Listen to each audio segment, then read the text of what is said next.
بسم اللہ الرحمن الرحیم۔ گزشتہ کل آپ حضرات کی خدمت میں کچھ تمہیدی بات پیش کی تھی ایمان کے حوالے سے، اسی کا بیان فجر میں اللہ کے فضل سے کافی سالوں سے ہو رہا ہے۔ اسلامی عقائد میں ایمان کا بیان، ایمان کسی کی بات کو کسی کے اعتماد پر یقینی طور سے مان لینے کو کہتے ہیں، اور شریعت میں اللہ کے رسول کی خبر کو صرف اللہ کے رسول کے اعتماد پر مشاہدہ کیے بغیر یقینی طور سے مان لینے کو کہتے ہیں۔ اللہ کے رسول کی خبر کو صرف اللہ کے رسول کے بھروسے اور اعتماد پر مشاہدہ کیے بغیر یقینی طور سے مان لینے کو کہتے ہیں۔ ایمان کی تفصیلات یہ ہیں کہ اللہ کی ذات و صفات پر ایمان رکھنا، اللہ کے فرشتوں پر ایمان رکھنا، اللہ کی کتابوں پر ایمان رکھنا، اللہ کے رسولوں پر ایمان رکھنا، آخرت کے دن پر ایمان رکھنا، اس بات پر ایمان رکھنا کہ اچھی بری تقدیر اللہ کی طرف سے ہے، اور موت کے بعد دوبارہ زندہ کر کے اٹھائے جانے پر ایمان لانا کہ مرنے کے بعد ایک اور زندگی بھی ہے اور ہم سب کو اللہ کے پاس جانا ہے۔ اور بچپن میں آپ اور ہم سب نے مدرسوں میں قاری صاحب سے ہم نے ایک چیز یاد کی ہے، شروع میں ہم پڑھتے تھے جی ایمان مجمل کیا ہے، تو ہم نے بچپن میں پڑھا آمنت باللہ کما ہوا باسمائہ وصفاتہ وقبلت جمیع احکامہ اقرار باللسان وتصدیق بالقلب۔ بالکل چھوٹے جب ہم پہلے مدرسے میں گئے تو ہمارے استادوں نے یہ ہمیں سکھایا، آپ سب ہم نے سیکھا ہے۔ ایمان مجمل معنی مختصر، اختصار کے ساتھ ایمان کیا؟ آمنت باللہ، آپ سب پڑھیں، کما ہوا باسمائہ وصفاتہ وقبلت جمیع احکامہ اقرار باللسان وتصدیق بالقلب۔ آمنت باللہ، میں اللہ پر ایمان لایا، کما ہوا باسمائہ، کما کا ترجمہ ہے جیسا کہ، جیسا کہ وہ اپنے نام و صفات کے ساتھ ہے، جیسے اللہ اپنے نام و صفات کے ساتھ ہے ویسے ہی میں نے اللہ کو تسلیم کیا۔ کما ہوا، کما کاف تشبیہ کے لیے، جیسا کہ اللہ جل جلالہ اپنے نام و صفات کے ساتھ ہے۔ وقبلت، میں نے قبول کیا اللہ کے تمام احکام کو، میں زبان سے اقرار کر رہا ہوں اور میں دل سے اس کو سچا مان رہا ہوں۔ اقرار باللسان، میں زبان سے اقرار کر رہا ہوں اور دل سے اس کو سچا مان رہا ہوں۔ ایک ہے ایمان مفصل، وہ بھی ہم اپنے بچپن میں یاد کیا، اور وہ ایمان مفصل آمنت باللہ وملائکتہ وکتبہ ورسلہ والیوم الآخر والقدر خیرہ وشرہ من اللہ تعالی والبعث بعد الموت۔ میں ایمان لایا اللہ پر، اللہ کے فرشتوں پر، اللہ کی کتابوں پر، اللہ کے رسولوں پر، اور اس بات پر کہ اچھی بری تقدیر اللہ کی طرف سے ہے، اور مرنے کے بعد اٹھائے جانے پر۔ اب اس کے لیے یعنی ہم آپ تو ابھی پڑھیں گے سنیں گے، لیکن بالکل تازہ رکھنے کے لیے اس کے خیال رکھیں، جیسے صبح اٹھیں تو ان دونوں ایمانوں کو زیادہ نہیں تو ایک دفعہ تو اپنی زبانوں سے دہرایا کریں، اور اپنے بچوں سے کبھی کبھار سنا کریں، بیٹیوں سے سنیں، گھر والی سے سن لیا۔ بعض چیزیں ایسی ہیں کہ ہم اس کا کبھی بھی تذکرہ نہیں کرتے۔ ہمارے گھروں کے اندر کیا تذکرے ہیں آپ ہم سب جانتے ہیں۔ اپنے گھروں میں ایمان کو زندہ کریں۔ گھر ہر چیز سے آباد ہیں لیکن ایمانی تذکروں سے ویران ہیں۔ ایمان کی باتیں گھر میں کرنا اور ایمان میں اللہ کی بڑائی کو بیان کرنا۔ اللہ بڑے ہیں، اللہ کی طاقت ہے، یہ جو کچھ بھی ہمارے گھر میں جس قسم کی نعمت ہے یہ صرف اللہ کی طرف سے ہے۔ ہاں، یہ باتیں قرآن کی باتیں ہیں۔ وَمَا بِكُم مِّن نِّعْمَةٍ فَمِنَ اللَّهِ، تم پر کسی قسم کی کوئی بھی نعمت ہے صرف اللہ کی طرف سے۔ دیکھو بچوں، دسترخوان بچھا ہوا ہے، کہیں سوکھی روٹی نہیں ہے، لوگ بھوکے مر رہے ہیں، بچے گودوں کے اندر بھوک سے بلبلا کے مر رہے ہیں، بوڑھے مر رہے ہیں اور مسلمان مر رہے ہیں۔ میرا دسترخوان سجا ہوا ہے۔ ہمارے حضرات صحابہ کرام، خالد عبد الرحمن ابن عوف کا ذکر ہے احادیث میں، ان کا روزہ تھا اور روزہ تھا اور افطار کے لیے چیزیں رکھی ہوئی تھی، تو بس وہ کیفیت ان کی عجیب ہو گئی۔ کہنے لگے حضرت مصعب ابن عمیر کو تو کفن بھی نہیں ملا تھا اور میں اتنے مزے والی چیزوں میں بیٹھا ہوں، اور حضرت حمزہ اللہ کے رسول کے چچا کو تو کفن بھی نہیں ملا اور میں اتنے مزے میں ہوں۔ اور یہ تذکرے پچھلے صحابہ کرام کے کیے، اللہ کے رسول کی تکلیفوں کو بیان کیا اور رونا شروع کر دی، خود بھی روئے اور سب کو رلایا، اور افطار سب رہ گیا ان سے۔ تو اس طرح اپنے مسلمانوں کو یعنی یاد رکھنا ایک۔ نمبر دو، یہ جو نعمتیں رکھی ہوئی ہیں، دل دماغ ہمارا عجیب ہے۔ ہمارا دل دماغ ایک دم ہمارے پیسوں پہ، ہماری صلاحیتوں پہ، ہماری چیزوں کی طرف جاتا ہے کہ دیکھو پہلے ہم غریب تھے، ہمارے ہاں کچھ نہیں تھا، دیکھو اب میں نے کمایا نا یہ سب چیزیں آ گئی۔ یہ نہیں کہتا کہ پہلے اللہ کا ارادہ نہیں تھا، اب اللہ کا ارادہ ہو گیا۔ یہ اللہ کی نعمتیں ہیں۔ یہ جو میرے افطار میں، میرے کھانے میں، میرا بستر ہے، میرا کمرہ ہے، میرا پنکھا ہے، میری گرم چیزیں، میری ٹھنڈی چیزیں، میری نعمتیں، میری نرم چیزیں، میری سب چیزیں، یہ میرا اس میں کوئی کمال نہیں ہے، یہ اللہ کی طرف سے ہے۔ تو اس طرح اپنے بچوں کا، اپنے گرد و پیش جو گھروں کے اندر ہیں، ان کا ذہن اللہ کی طرف لے کے جانا کہ سب اللہ کی طرف سے ہے، اور اللہ بڑے ہیں اور اللہ کی طاقت بڑی ہے، اللہ سب کچھ ہے، اللہ کے علاوہ کوئی نہیں ہے۔ تو ہر لمحے، ہر آن، ہر گھڑی اللہ کو سامنے رکھنا۔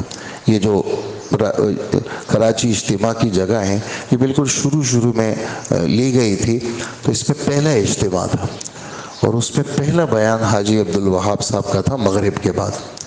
تو حاجی صاحب کی یہ بات میں کبھی نہیں بھولوں گا، یہ بڑے زور سے کہا، فرمایا اللہ سب کچھ ہے باقی سب دھوکہ ہے، اللہ سب کچھ ہے باقی سب دھوکہ ہے۔ تو اللہ واقعی سب کچھ ہے، سب چیزیں جتنی کائنات بنی ہوئی ہیں وہ صرف اللہ نے بنائی ہیں، اکیلے تنہا اللہ ہے، اللہ کے ساتھ کوئی شریک نہیں ہے۔ یہ اتنا بڑا سورج، یہ اتنا بڑا چاند، یہ ستارے، یہ پورا نظم، یہ رات کا وقت پہ آ جانا، یہ رات کا چلے جانا، یہ صبح کا آ جانا، اور پھر دن بھر سورج کا رہنا، یہ چاند کا چھوٹا ہونا، یہ چاند کا بڑا ہونا، پھر چاند کا پورا ہونا، یہ ستاروں کا جگمگاتا ہوا پورا آسمان، یہ آسمانی نظام، سمندری نظام، یہ فضائی نظام، یہ ہواؤں کا نظام، اللہ جل جلالہ کی قدرت پر دلالت کرتے۔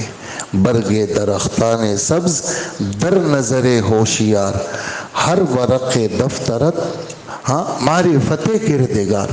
کہ دیکھیے جو تم سبز پتے دیکھتے ہو نا، فارسی کا ایک شعر میں نے پڑھا، سبز پتے دیکھتے ہو، تو کہا یہ ہر سبز پتا تمہیں بتا رہا ہے کہ میرا بنانے والا صرف اللہ ہے۔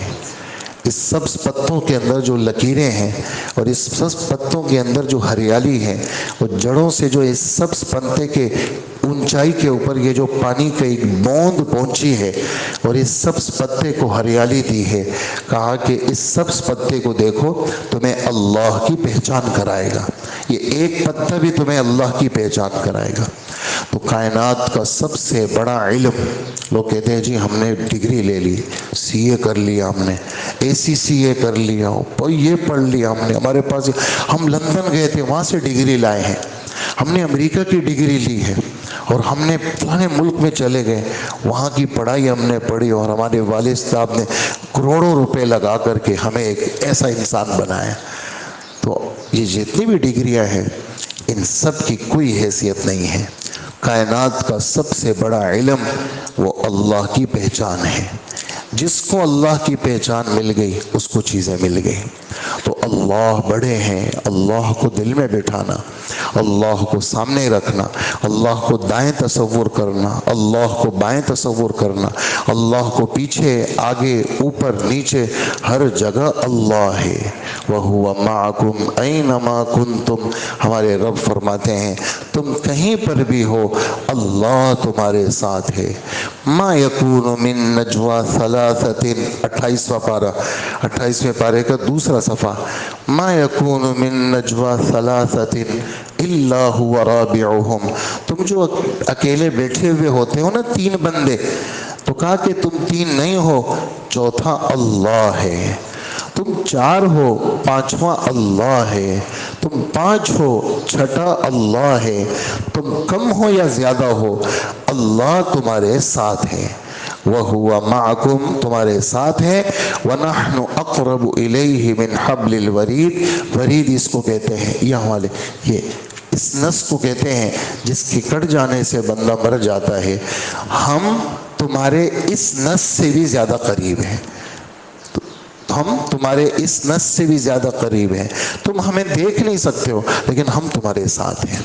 تو اللہ ہمارے ساتھ ہے، اللہ ہمیں دیکھ رہے ہیں، اللہ ہماری ہر بات کو سن رہے ہیں۔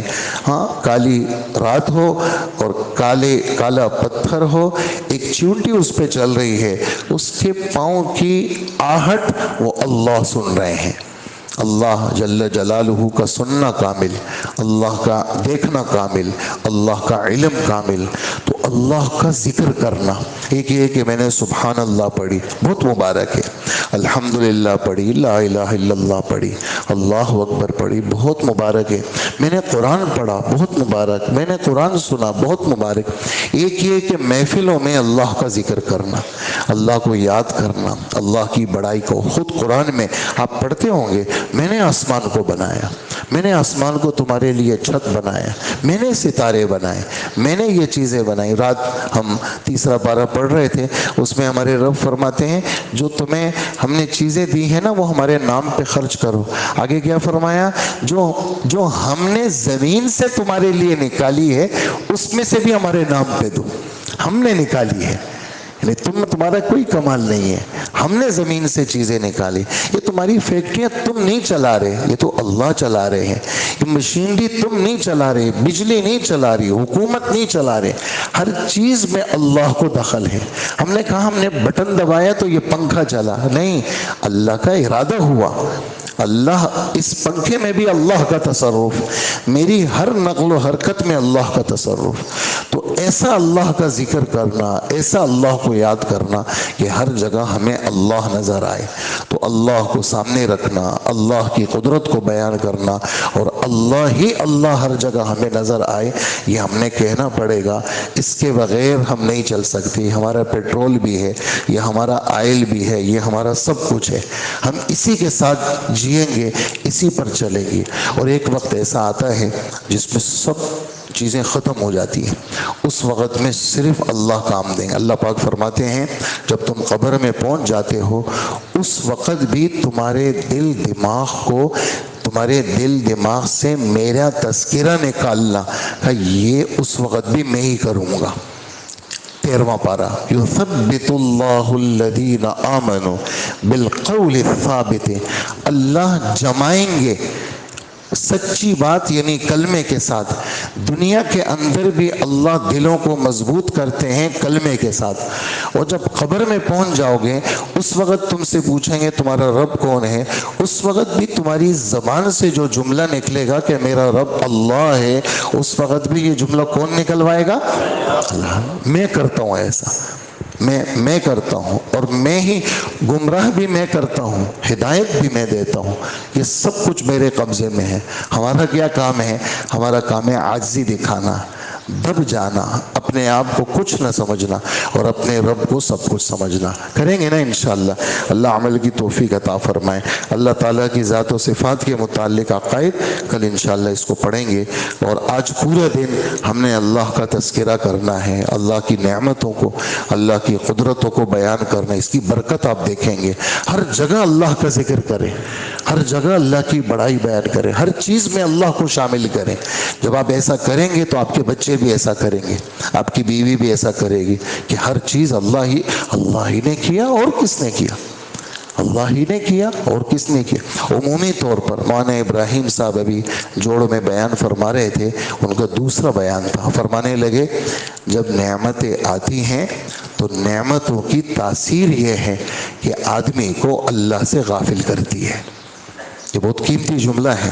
جب نعمتیں آتی ہیں، چیزیں آ گئی، گاڑی بہت اچھی ہو گئی بھائی، موٹر سائیکل چلانے والا آدمی، سائیکل بھی نہیں تھی میرے پاس، آج میرے پاس 1 کروڑ روپے کی گاڑی ہے، اور دنیا بھر کی جو سب سے اچھی گاڑی ہے وہ میرے پاس ہے، تو نعمت آ گئی۔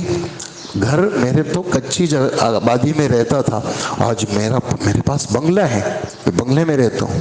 میں کسی کی نوکری کرتا تھا، 10,000 روپے مجھے تنخواہ ملتی تھی، آج میں دن کے لاکھوں روپے کما رہا ہوں، اور میں بدن کے حوالے سے بڑا کمزور تھا، بیماریوں نے گھیرا ہوا تھا، آج میری صحت بڑی اچھی ہے۔ تو حضرت فرمانے لگے جب نعمت آتی ہے، نعمتیں آتی ہیں، تو نعمتوں کی تاثیر کیا ہے کہ آدمی کو اللہ سے غافل کرتی ہے۔ اس وقت میں کیا کرنا ہے؟ اس وقت میں ان نعمتوں کا شکر تم نے بجا لانا ہے۔ ہمارے نبی صلی اللہ علیہ وسلم پوری رات کھڑے رہے، صبح ہو گئی، حضرت عائشہ نے پوچھا اللہ کے رسول، گناہ تو آپ کا کوئی ہے نہیں، اور آپ ابھی عشاء پڑھ کے آئے تھے اور میرے پاس لیٹے، اور آپ نے کہا میں اللہ کو یاد کروں، اس صبح ہو گئی، آپ صبح تک رو رہے تھے اللہ کے سامنے، تو کیا کہا؟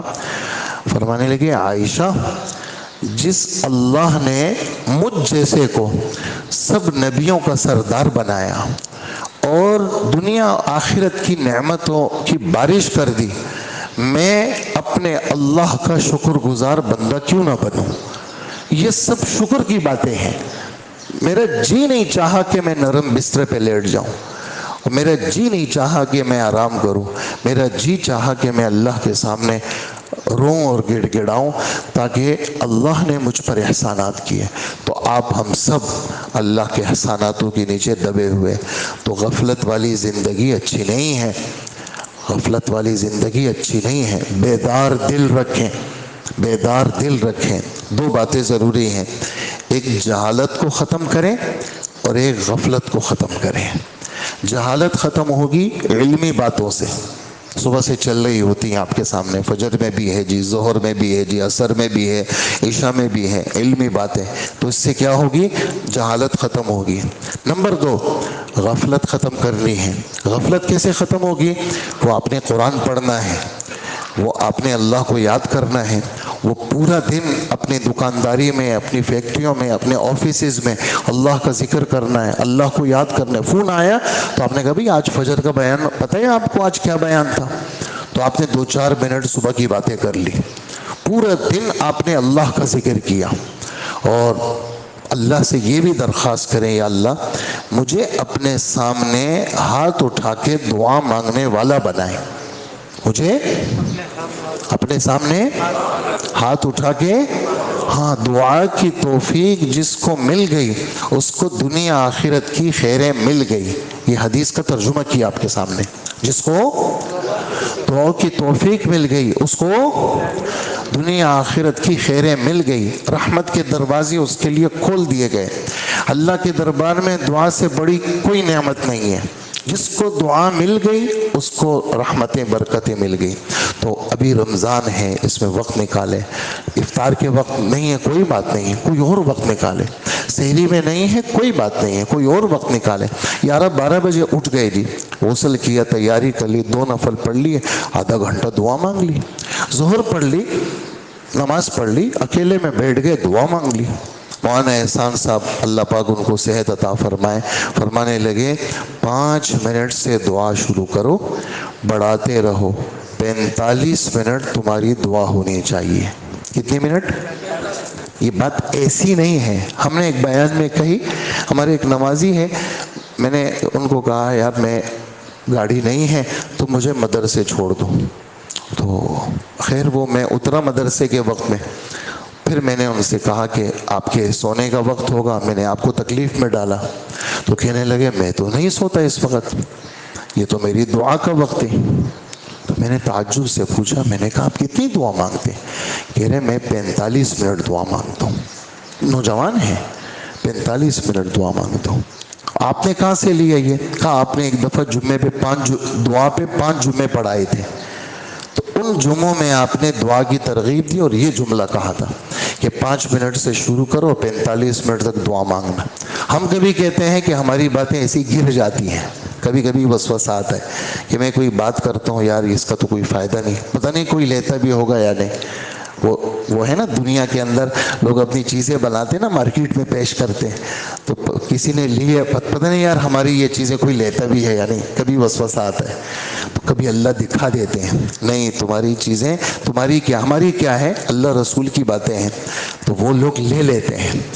تو وہ بندہ پھر میں نے دیکھا اس کو جب وہ دعا مانگتا ہے تو ایسی دعا مانگتا ہے جیسے وہ اللہ سے باتیں کرتا ہے۔ تو اللہ سے درخواست کریں اللہ مجھے دعا مانگنے والا بنا، تو یہ سب باتیں اللہ سے دوستی بڑھاتی ہیں۔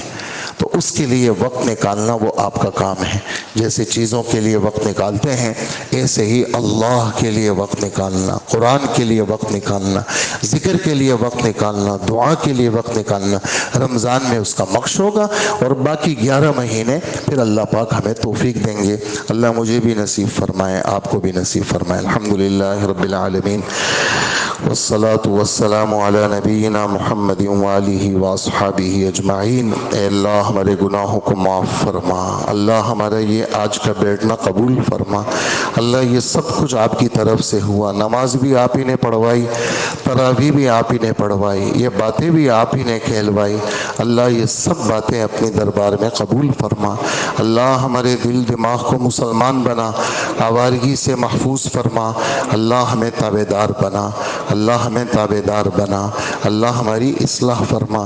اللہ ہمارے اندر دل کے بند تالوں کو اپنی یاد کے لیے کھول دیجئے۔ اللہ ہمارے دل کے اندر کے کانوں کو اپنی یاد کے لیے کھول دیجئے۔ اے اللہ اپنی محبت عطا فرما، اپنی معرفت عطا فرما، ہمارے دل دماغ کو اپنے دین کے لیے قبول فرما۔ اے اللہ عافیت عطا فرما، ظاہری باطنی سلامتی عطا فرما۔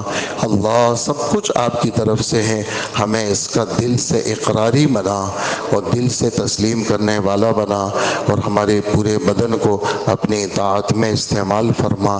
اللہ ہمیں سبب بنا اقوام عالم کی ہدایت کا، ہمیں خیر کی چابی بنا اور شر کا تالا بنا۔